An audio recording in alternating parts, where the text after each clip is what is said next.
Leviticus chapter 26, Blessings of Obedience. You shall not make for yourselves idols, nor shall you set up for yourselves an image or a sacred pillar, nor shall you place a figured stone in your land to bow down to it, for I am the Lord your God. You shall keep my Sabbaths and reverence my sanctuary. I am the Lord. If you walk in my statutes and keep my commandments so as to carry them out, then I shall give you rains in their season, so that the land will yield its produce, and the trees of the field will bear their fruit. Indeed, your threshing will last for you until grape gathering, and grape gathering will last until sowing time. You will thus eat your food to the full and live securely in your land. I shall also grant peace in the land, so that you may lie down with no one making you tremble. I shall also eliminate harmful beasts from the land, and no sword will pass through your land. But you will chase your enemies, and they will fall before you by the sword. 5 of you will chase 100, and 100 of you will chase 10,000, and your enemies will fall before you by the sword. So I will turn toward you and make you fruitful and multiply you, and I will confirm my covenant with you. You will eat the old supply and clear out the old because of the new. Moreover, I will make my dwelling among you, and my soul will not reject you.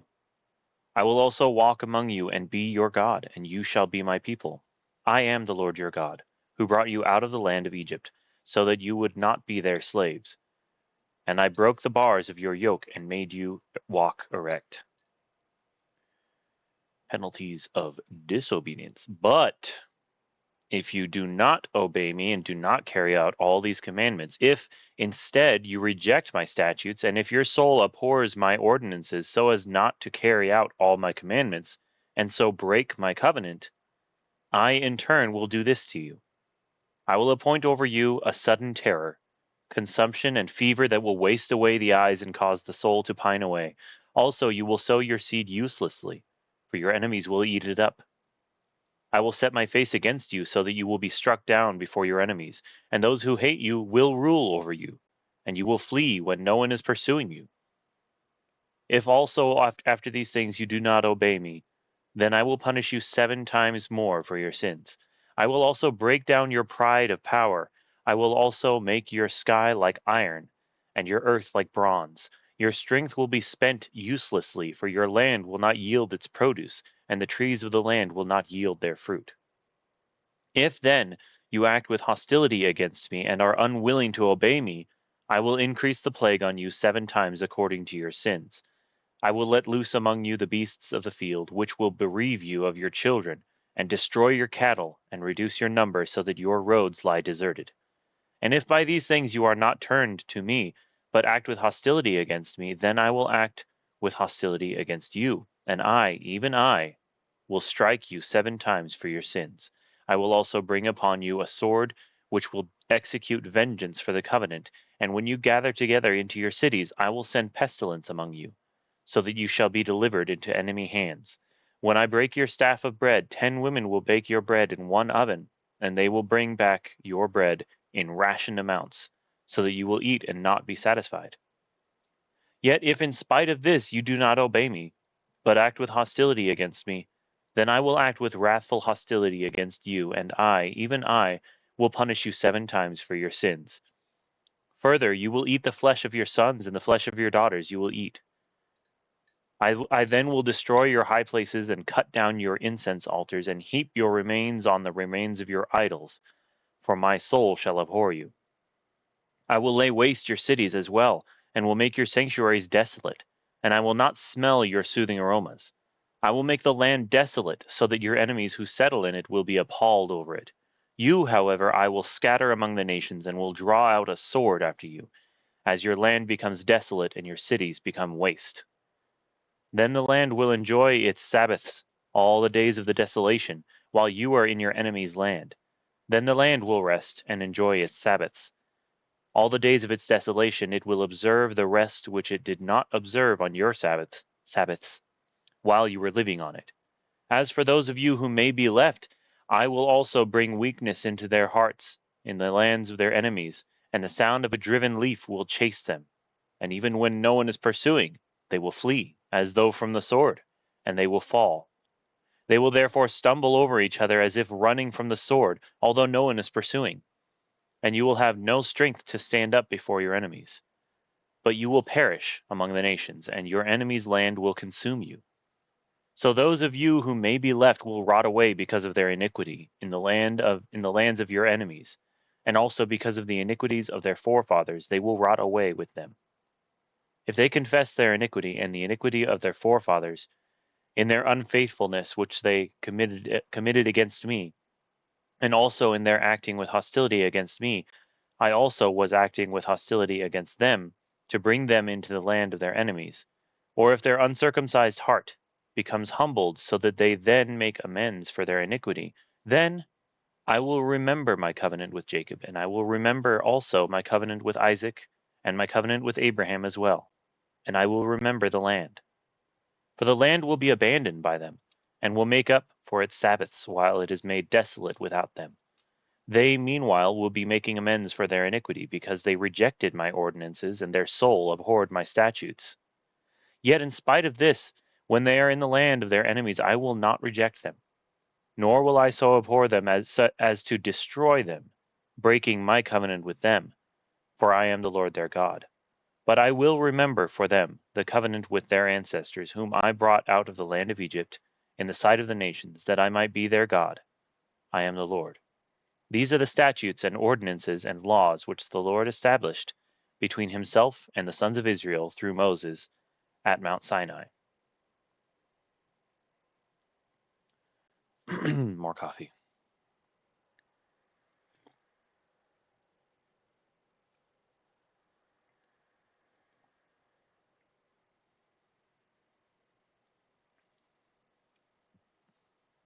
Okie dokie. Chapter 27, Rules Concerning Valuations. Again, the Lord spoke to Moses, saying, Speak to the sons of Israel and say to them, When a man makes a difficult vow, he shall be valued according to your valuation of persons belonging to the Lord. If your valuation is of the male from 20 years even to 60 years old, then your valuation shall be 50 shekels of silver, after the shekel of the sanctuary. Or if it is a female, then your valuation shall be 30 shekels. If it be from 5 years even to 20 years old, then your valuation for the male shall be 20 shekels, and for the female 10 shekels. But if they are from a month even up to 5 years old, then your valuation shall be 5 shekels of silver for the male, and for the female your valuation shall be 3 shekels of silver. If they are from 60 years old and upward, if it is a male, then your valuation shall be 15 shekels, and for the female 10 shekels. But if he is poorer than your valuation, then he shall be placed before the priest, and the priest shall value him. According to the means of the one who vowed, the priest shall value him. Now if it is an animal of the kind which men can present as an offering to the Lord, any such that one gives to the Lord shall be holy. He shall not replace it or exchange it, a good for a bad, or a bad for a good. Or if he does exchange animal for animal, then both it and its substitute shall become holy.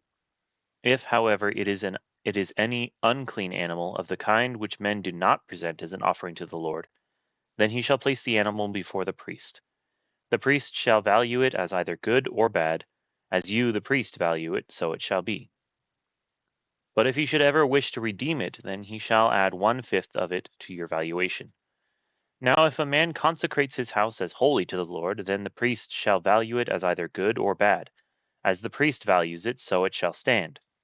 Yet if the one who consecrates it should wish to redeem his house, then he shall add 1/5 of your valuation price to it, so that it may be his. Again, if a man consecrates to the Lord part of the fields of his own property, then your valuation shall be proportionate to the seed needed for it, a homer of barley seed at 50 shekels of silver. If he consecrates his field as of the year of Jubilee, according to your valuation it shall stand. If he consecrates his field after the Jubilee, however, then the priest shall calculate the price for him proportionate to the years that are left until the year of Jubilee, and it shall be deducted from your valuation. If the one who consecrates it should ever wish to redeem the field, then he shall add 1/5 of your valuation price to it, so that it may pass to him.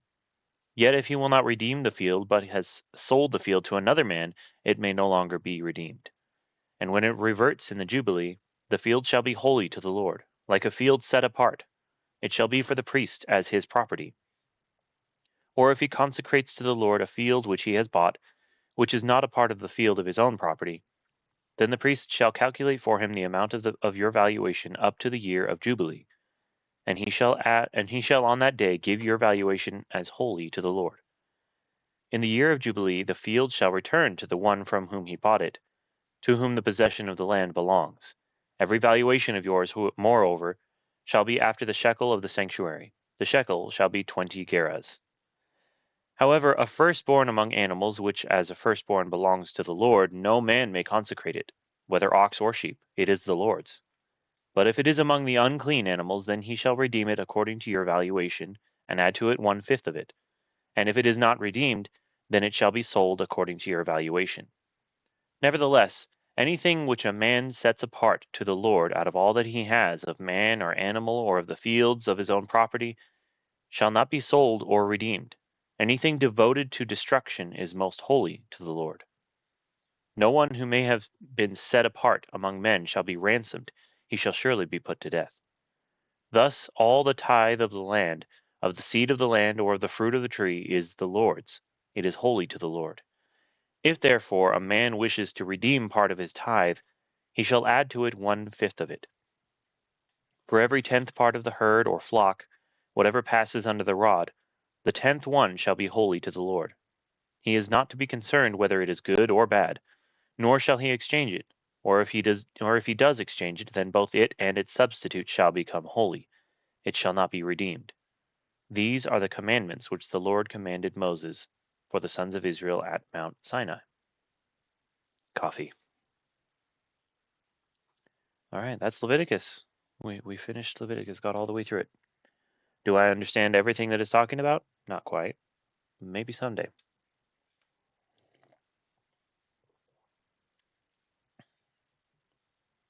I didn't even know what a woof is.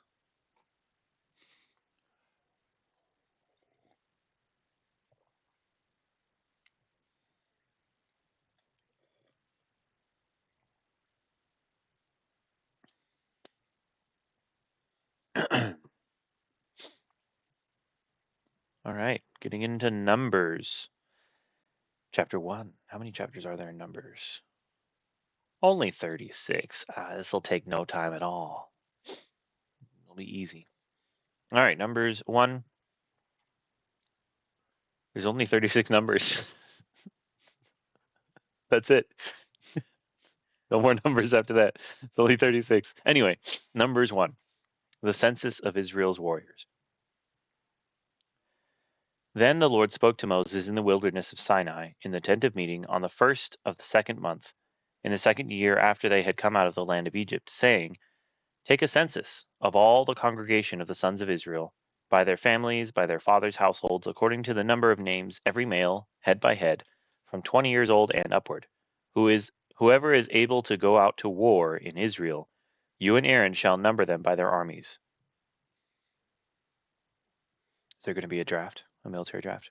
Anyway, with you, moreover, there shall be a man of each tribe, each one head of his father's household. These then are the names of the men who shall stand with you. Of Reuben, Eliezer, the son of Shedeur. Of Simeon, Shelumiel, the son of Zurishaddai. Of Judah, Nashon, the son of Amminadab. Of Issachar, Nethanel, Nethanel, the son of Zuar. Of Zebulun, Eliab, the son of Helon. Of the sons of Joseph, of Ephraim, Elishama, the son of Ammihud. Of Manasseh, Gamaliel, the son of Pedazur. Of Benjamin, Abidan, the son of Gideoni. Of Dan, Ahiezer, the son of Amishadai. Of Asher, Pagiel, the son of Ochran. Of Gad, Eliasaph, the son of Deuel. Of Naphtali, Ahira, the son of Enan. These are they who are called of the congregation of the leaders of their fathers' tribes. They were the heads of the divisions of Israel. So Moses and Aaron took these men who had been designated by name, and they assembled all the congregation together on the first of the second month. Then they registered by ancestry in their families, by their fathers' households, according to the number of names, from 20 years old and upward, head by head. Just as the Lord had commanded Moses, so he numbered them in the wilderness of Sinai. Now the sons of Reuben, Israel's firstborn, their genealogical registration by their families, by their fathers' households, according to the number of names, head by head, every male from 20 years old and upward, whoever was able to go out to war, their numbered men of the tribe of Reuben were 46,500. That's a lot of people. Of the sons of Simeon, their genealogical registration by their families, by their fathers' households, their numbered men, according to the number of names, head by head, every male from 20 years old and upward, whoever was able to go out to war. I'm guessing that this is going to be repeated for every one of the 12 tribes of Israel, so bear with me. Verse 23, their numbered men of the tribe of Simeon were 59,300. 59,300. Of the sons of Gad, their genealogical registration by their families, by their fathers' households, according to the number of names, from 20 years old and upward, whoever was able to go out to war, their numbered men of the tribe of Gad were 45,650. Of the sons of Judah, their genealogical registration by their families, by their fathers' households, according to the number of names, from 20 years old and upward, whoever was able to go out to war, their numbered men of the tribe of Judah were 74,600. And they were busy.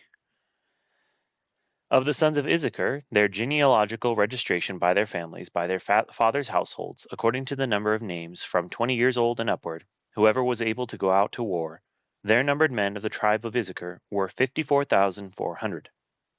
Of the sons of Zebulun, their genealogical registration by their families, by their fathers' households, according to the number of names, from 20 years old and upward, whoever was able to go out to war, their numbered men of the tribe of Zebulun were 57,400.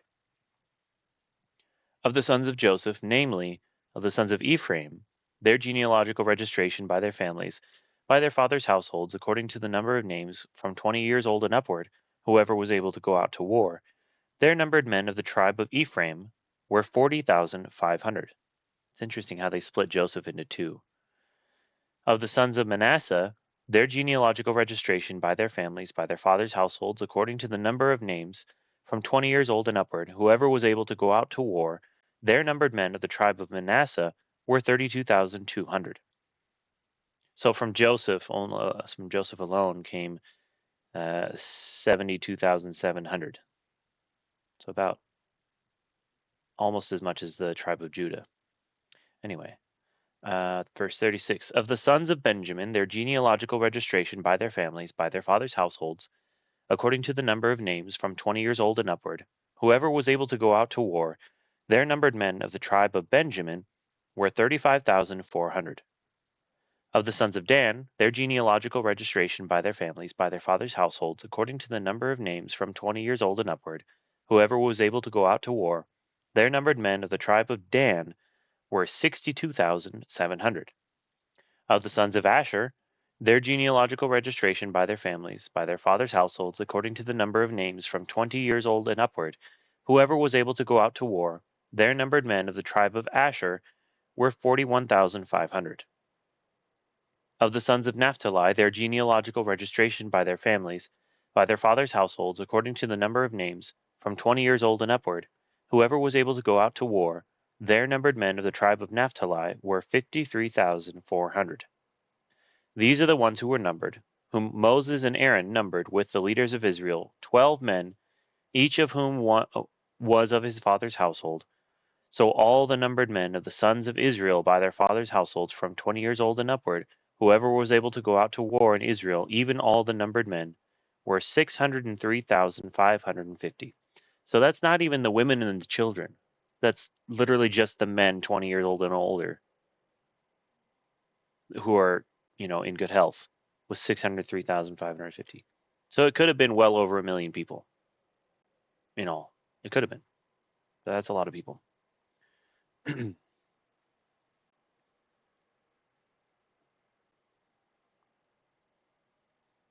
Right. Verse 47. That's a lot of dudes. That's right. The Levites, however, were not numbered among them by their father's tribe. Oh, that's right. We only mentioned 11 tribes, huh?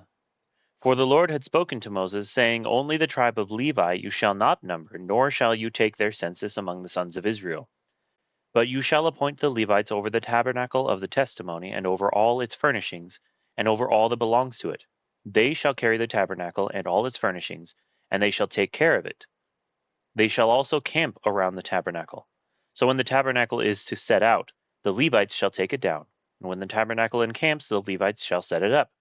But the layman who comes near shall be put to death. The sons of Israel shall camp, each man by his own camp, and each man by his own standard, according to their armies. Ooh, their armies now. But the Levites shall camp around the tabernacle of the testimony, so that there will be no wrath on the congregation of the sons of Israel. So the Levites shall keep charge of the tabernacle so the Levites shall keep charge of the tabernacle of the testimony.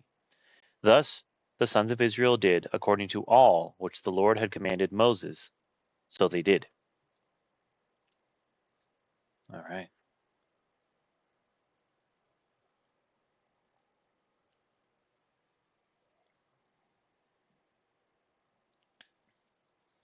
So God brought Israel out of Egypt. They're in the wilderness, or they're at Mount Sinai.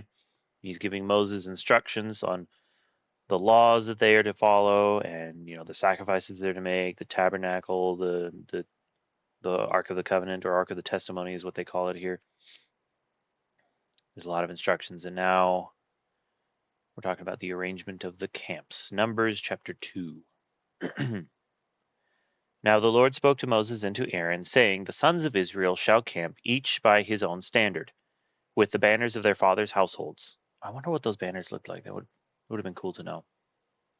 They shall camp around the tent of meeting at a distance. Now those who camp on the east side toward the sunrise shall be of the standard of the camp of Judah by their armies, and the leader of the sons of Judah, Nahshon the son of Amminadab, and his army, even their numbered men 74,600. Those who camp next to him shall be the tribe of Issachar, and the leader of the sons of Issachar, Nethanel the son of Zuar, and his army, even their numbered men 54,400. Then comes the tribe of Zebulun, and the leader of the sons of Zebulun, Eliab the son of Helon, and his army, even his numbered men 57,400. The total of the numbered men of the camp of Judah, 186,400 by their armies. They shall set out first. On the south side shall be the standard of the camp of Reuben by their armies, and the leader of the sons of Reuben, Eliezer the son of Shedeur, and his army, even their numbered men 46,500. Excuse me. Those who camp next to him shall be the tribe of Simeon, and the leader of the sons of Simeon, Shelumiel the son of Zurishaddai, and his army, even their numbered men 59,300. Then comes the tribe of Gad, and the leader of the sons of Gad, Eliasaph the son of Deuel, and his army, even their numbered men 45,650. The total of the numbered men of the camp of Reuben, 151,450 by their armies, and they shall set out second. So we've got Judah. Who's on the east? Yeah, we got Judah, Issachar, and Zebulun to the east, and they're going to set out first. And then on the south, we have Reuben, Simeon, and Gad on the south. They set out second. It seems like they're all going to be surrounding the tribe of Levi, because the Levites are the ones that maintain the tabernacle, the sacrifices, and all that. So they need to be protected. Verse 17, Then the tent of meeting shall set out with the camp of the Levites in the midst of the camps. Just as they camp, so they shall set out, every man in his place by their standards. On the west side shall be the standard of the camp of Ephraim by their armies, and the leader of the sons of Ephraim shall be Elishama, the son of Ammihud, and his army, even their numbered men, 40,500. Next to him shall be the tribe of Manasseh, and the leader of the sons of Manasseh, Gamaliel the son of Pedazur, and his army, even their numbered men, 32,200. Then comes the tribe of Benjamin, and the leader of the sons of Benjamin, Abidan the son of Gideoni, and his army, even their numbered men, 35,400. The total of the numbered men of the camp of Ephraim, 108,100 by their armies, and they shall set out third. So that's on the west. It'll be Ephraim, Manasseh, and Benjamin, basically the youngest sons of Israel. Verse 25, on the north side shall be the standard of the camp of Dan by their armies, and the leader of the sons of Dan, Ahiezer, the son of Ammishaddai, and his army, even their numbered men, 62,700. Those who camp next to him shall be the tribe of Asher, and the leader of the sons of Asher, Pagiel, the son of Ochran, and his army, even their numbered men, 41,500. Then comes the tribe of Naphtali, and the leader of the sons of Naphtali, Ahira, the son of Enan, and his army, even their numbered men, 53,400.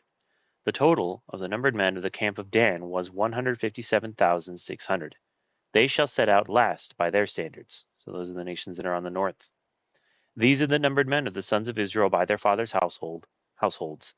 The total of the numbered men of the camps by their armies, 603,550. The Levites, however, were not numbered among the sons of Israel, just as the Lord had commanded Moses. Thus the sons of Israel did, according to all that the Lord commanded Moses, so they camped by their standards, and so they set out, every one by his family according to his father's household. Nice. So you got all the different nations on the east, south, west, north, protecting the Levites in the center with the tabernacle. All right. Numbers chapter 3, Levites to be priesthood. Now these are the records of the generations of Aaron and Moses at the time when the Lord spoke with Moses on Mount Sinai. These then are the names of the sons of Aaron: Nadab the firstborn, and Abihu, Eleazar, and Ithamar. These are the names of the sons of Aaron, the anointed priests, whom he ordained to serve as priests. But Nadab and Abihu died before the Lord when they offered strange fire before the Lord in the wilderness of Sinai, and they had no children. So Eleazar and Ithamar served as priests in the lifetime of their father Aaron. Then the Lord spoke to Moses, saying, bring the tribe of Levi near, and set them before Aaron the priest, that they may serve him. They shall perform the duties for him and for the whole congregation before the tent of meeting, to do the service of the tabernacle. They shall also keep all the furnishings of the tent of meeting, along with the duties of the sons of Israel, to do the service of the tabernacle. You shall thus give the Levites to Aaron and to his sons. They are wholly given to him from among the sons of Israel. So you shall appoint Aaron and his sons, that they may keep their priesthood, but the layman who comes near shall be put to death. Again the Lord spoke to Moses, saying, now behold, I have taken the Levites from among the sons of Israel instead of every firstborn, the first issue of the womb among the sons of Israel. So the Levites shall be mine. For all the firstborn are mine. On the day that I struck down all the firstborn in the land of Egypt, I sanctified to myself all the firstborn in Israel, from man to beast. They shall be mine. I am the Lord. Then the Lord spoke to Moses in the wilderness of Sinai, saying, number the sons of Levi by their fathers' households, by their families, every male from a month old and upward you shall number. So Moses numbered them according to the word of the Lord, just as he had been commanded. These then are the sons of Levi by their names: Gershon and Kohath and Merari. These are the names of the sons of Gershon by their families: Libni and Shimei.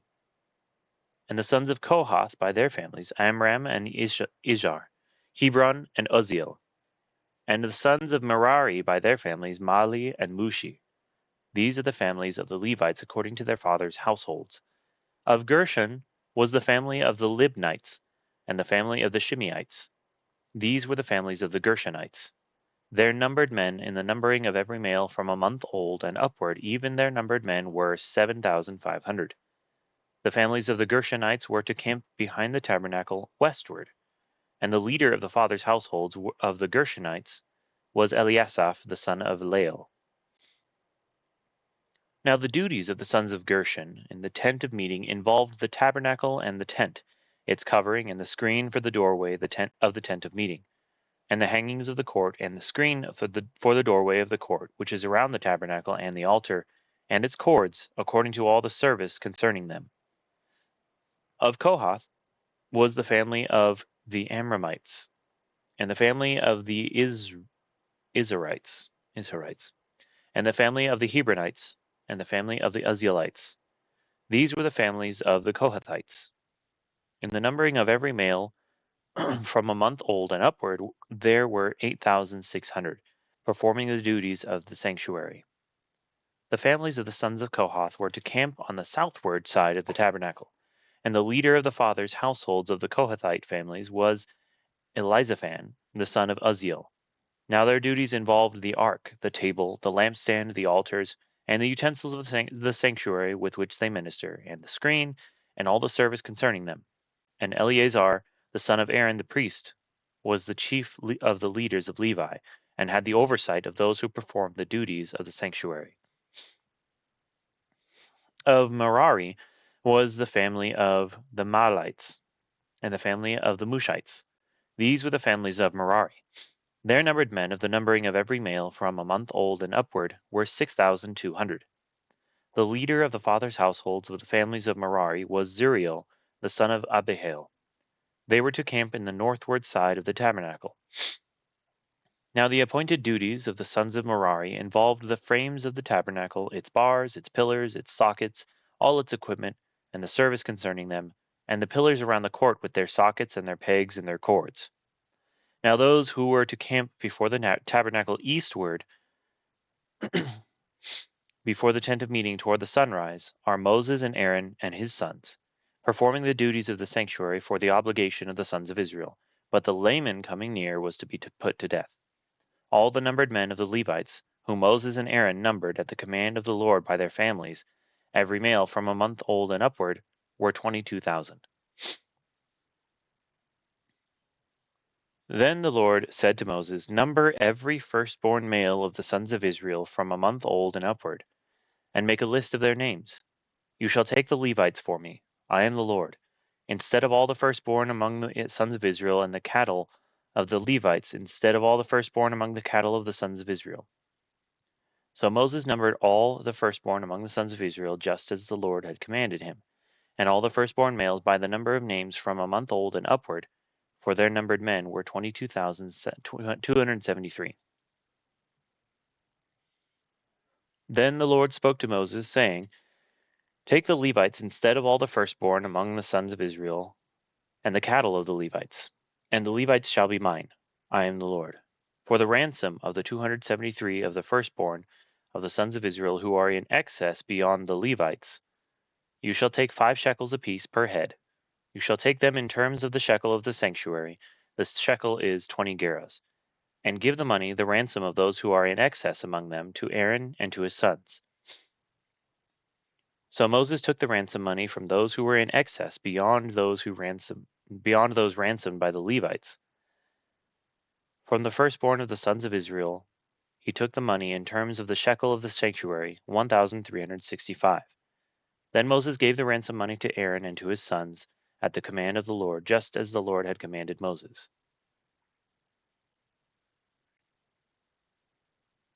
We're doing good. We got plenty of time. Numbers chapter 4. Duties of the Kohathites. Then the Lord spoke to Moses and to Aaron, saying, Take a census of the descendants of Kohath from among the sons of Levi by their families, by their fathers' households, from 30 years and upward, even to 50 years old, all who enter the service to do the work in the tent of meeting. This is the work of the descendants of Kohath in the tent of meeting concerning the most holy things. When the camp sets out, Aaron and his sons shall go in, and they shall take down the veil of the screen and cover the ark of the testimony with it. And they shall lay a covering of porpoise skin on it, and shall spread over it a cloth of pure blue, and shall insert its poles. Over the table of the bread of the presence they shall also spread a cloth of blue, and put on it the dishes and the pans, and the sacrificial bowls and the jars for the drink offering, and the continual bread shall be on it. They shall spread over them a cloth of scarlet material, and cover the same with the covering of porpoise skin, and they shall insert its poles. Then they shall take a blue cloth and cover the lampstand for the light, along with its lamps and its snuffers, and its trays and all its oil vessels by which they serve it. And they shall put it and all its utensils in a covering of porpoise skin, and shall put it on the carrying bars. Over the golden altar they shall spread a blue cloth and cover it with a covering of porpoise skin, and shall insert its poles. And they shall take all the utensils of service with which they serve in the sanctuary, and put them in a blue cloth, and cover them with a covering of porpoise skin, and put them on the carrying bars.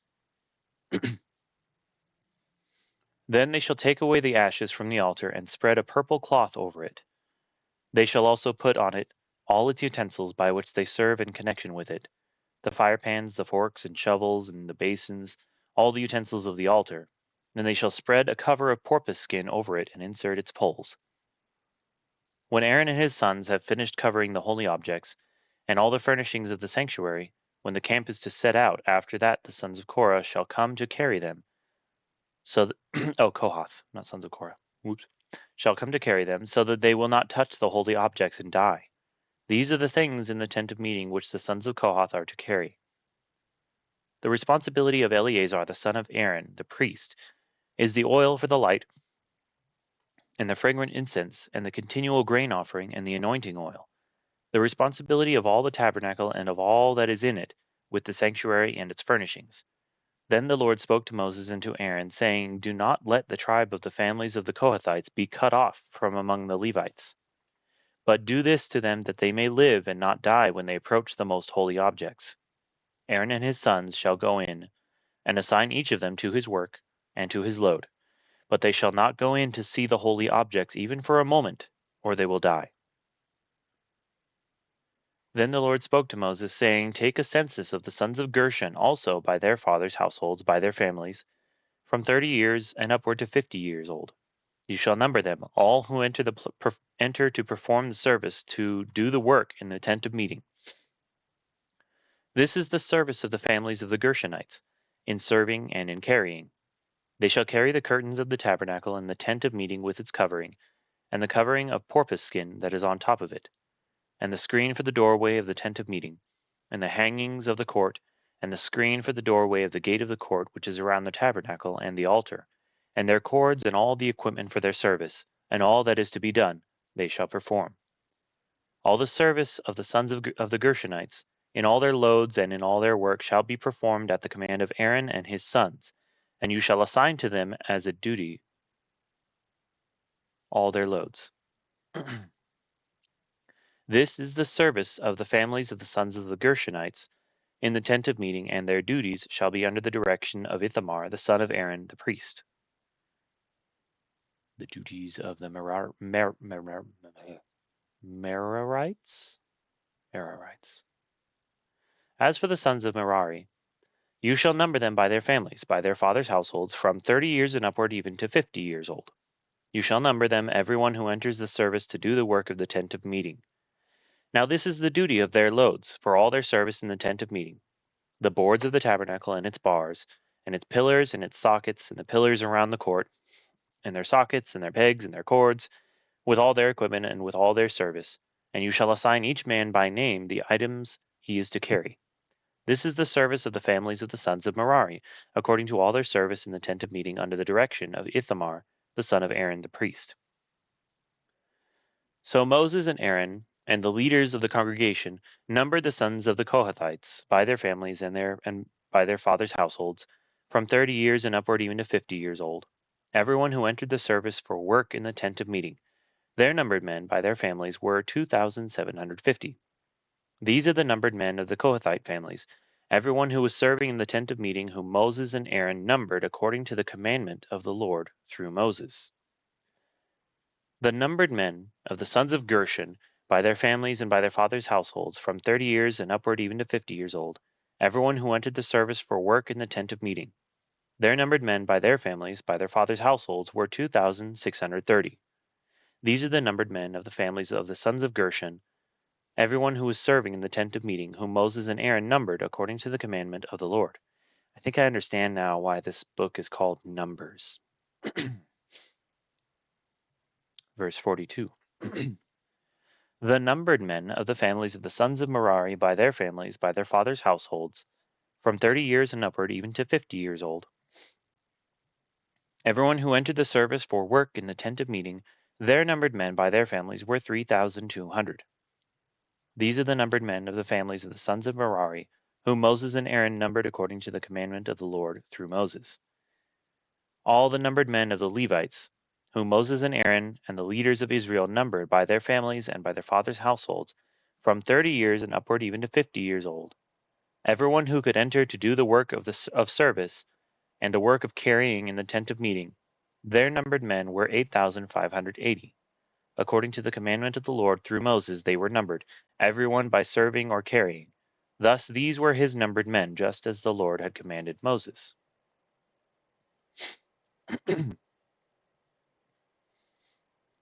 On defilement. Right. Numbers chapter 5. Then the Lord spoke to Moses, saying, Command the sons of Israel that they send away from the camp every leper and everyone having a discharge, and everyone who is unclean because of a dead person. You shall send away both male and female. You shall send them outside the camp so that they will not defile their camp where I dwell in their midst. The sons of Israel did so and sent them outside the camp just as the Lord had spoken to Moses. Thus the sons of Israel did. Then the Lord spoke to Moses, saying, Speak to the sons of Israel. When a man or woman commits any of the sins of mankind acting unfaithfully against the Lord, and that person is guilty, then he shall confess his sins which he has committed, and he shall make restitution in full for his wrong, and add to it 1/5 of it, and give it to him whom he has wronged. But if the man has no relative to whom restitution may be made for the wrong, the restitution which is made for the wrong must go to the Lord for the priest, besides the ram of atonement by which atonement is made for him. Also every contribution pertaining to all the holy gifts of the sons of Israel, which they offer to the priest, shall be his. So every man's holy gifts shall be his. Whatever any man gives to the priest, it becomes his. The adultery test. Then the Lord spoke to Moses, saying, Speak to the sons of Israel, and say to them, If any man's wife goes astray and is unfaithful to him, and a man has intercourse with her, and it is hidden from the eyes of her husband, and she is undetected, although she has defiled herself, and there is no witness against her, and she has not been caught in the act, if a spirit of jealousy comes over him, and he is jealous of his wife when she has defiled herself, or if a spirit of jealousy comes over him, and he is jealous of his wife when she has not defiled herself, the man shall then bring his wife to the priest, and shall bring as an offering for her 1/10 of an ephah of barley meal. He shall not pour oil on it, nor put frankincense on it, for it is a grain offering of jealousy, a grain offering of memorial, a reminder of iniquity.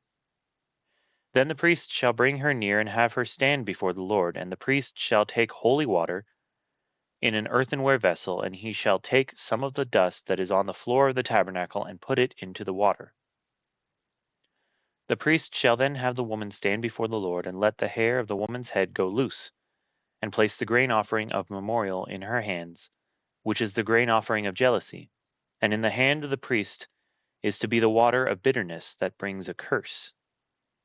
The priest shall have her take an oath, and shall say to the woman, If no man has lain with you, and if you have not gone astray into uncleanness, being under the authority of your husband, be immune to this water of bitterness that brings a curse. If you, however, have gone astray, being under the authority of your husband, and if you have defiled yourself, and a man other than your husband has had intercourse with you, then the priest shall have the woman swear with the oath of the curse, and the priest shall say to the woman, The Lord make you a curse and an oath among your people by the Lord's making your thigh waste away, and your abdomen swell. And this water that brings a curse shall go into your stomach and make your abdomen swell, and your thigh waste away. And the woman shall say, Amen, Amen. The priest shall then write these curses on a scroll, and he shall wash them off into the water of bitterness. Then he shall make the woman drink the water of bitterness that brings a curse, so that the water which brings a curse will go into her and cause bitterness. The priest shall take the grain offering of jealousy from the woman's hand, and he shall wave the grain offering before the Lord, and bring it to the altar. And the priest shall take a handful of the grain offering as its memorial offering, and offer it up in smoke on the altar, and afterward he shall make the woman drink the water. When he has made her drink the water, then it shall come about, if she has defiled herself and has been unfaithful to her husband, that the water which brings a curse will go into her and cause bitterness, and her abdomen will swell and her thigh will waste away, and the woman will become a curse among her people. But if the woman has not defiled herself and is clean, she will then be free and conceive children. This is the law of jealousy. When a wife, being under the authority of her husband, goes astray and defiles herself, or when a spirit of jealousy comes over a man and he is jealous of his wife, he shall then make the woman stand before the Lord, and the priest shall apply all this law to her. Moreover, the man will be free from guilt, but that woman shall bear her guilt. Very interesting. Numbers chapter 6, the law of the Nazarites. All right. Again, the Lord spoke to Moses, saying, Speak to the sons of Israel and say to them, When a man or woman makes a special vow, the vow of a Nazarite, to dedicate himself to the Lord, he shall abstain from wine and strong drink. He shall drink no vinegar, whether made from wine or strong drink, nor shall he drink any grape juice, nor eat fresh or dried grapes. All the days of his separation he shall not eat anything that is produced by the grapevine, from the seeds even to the skin. All the days of his vow of separation no razor shall pass over his head. He shall be holy until the days are fulfilled for which he separated himself to the Lord. He shall let the locks of of hair on his head grow long. All the days of his separation to the Lord he shall not go near to a dead person. He shall not make himself unclean for his father or for his mother, for his brother or for his sister when they die, because his separation to God is on his head. All the days of his separation he is holy to the Lord. But if a man dies very suddenly beside him, and he defiles his dedicated head of hair, then he shall shave his head on the day when he becomes clean. He shall shave it on the 7th day. Then on the 8th day he shall bring 2 turtle doves or 2 young pigeons to the priest, to the doorway of the tent of meeting. The priest shall offer one for a sin offering and the other for a burnt offering, and make atonement for him concerning his sin, because of the dead person. And that same day he shall consecrate his head, and shall dedicate to the Lord his days as a Nazarite, and shall bring a male lamb a year old for a guilt offering. But the former days will be void, because his separation was defiled. Now this is the law of the Nazarite when the days of his separation are fulfilled. He shall bring the offering to the doorway of the tent of meeting. He shall present his offering to the Lord, one male lamb a year old without defect, for a burnt offering, and one ewe lamb a year old without defect for a sin offering, and one ram without defect for a peace offering, and a basket of unleavened cakes of fine flour mixed with oil, and unleavened wafers spread with oil, along with their grain offering and their drink offering. Then the priest shall present them before the Lord, and shall offer his sin offering and his burnt offering. He shall also offer the ram for a sacrifice of peace offerings to the Lord, together with the basket of unleavened cakes. Oh, we're out of time. The priest shall likewise offer its grain offering and its drink offering. The Nazarite shall then shave his dedicated head of hair at the doorway of the tent of meeting, and take the dedicated hair of his head and put it on the fire which is under the sacrifice of peace offerings. The priest shall take the ram's shoulder when it has been boiled, and one unleavened cake out of the basket, and one unleavened wafer, and shall put them on the hands of the Nazarite after he has shaved his dedicated hair. Then the priest shall wave for them a wave offering before the Lord. It is holy for the priest, together with the breast offered by a waving, and the thigh offered by lifting up. And afterward the Nazarite may drink wine. This is the law of the Nazarite who vows his offering to the Lord, to his separation, in addition to what else he can afford, according to his vow which he takes. So he shall do according to the law of his separation. Pop quiz: do you know which well-known character in the Old Testament has taken a Nazarite vow during his life? Somebody who really didn't want his head to be shaved?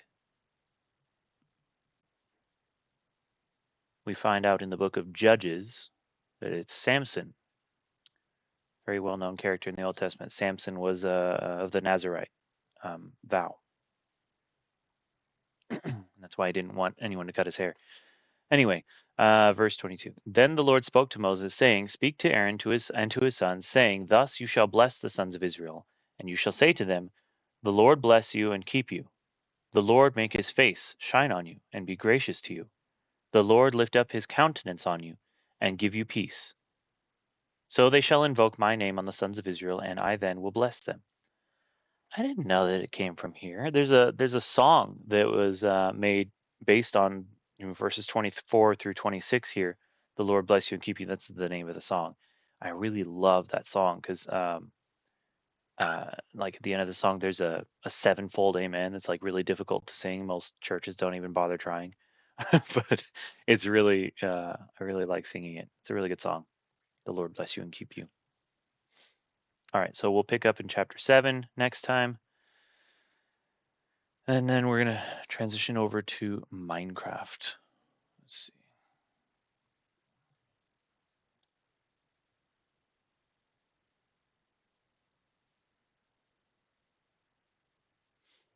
I'm going to temporarily end the stream and then start the stream back up again so that it'll be like a separate video. But yeah, I'll be back in like 2 minutes, not much longer.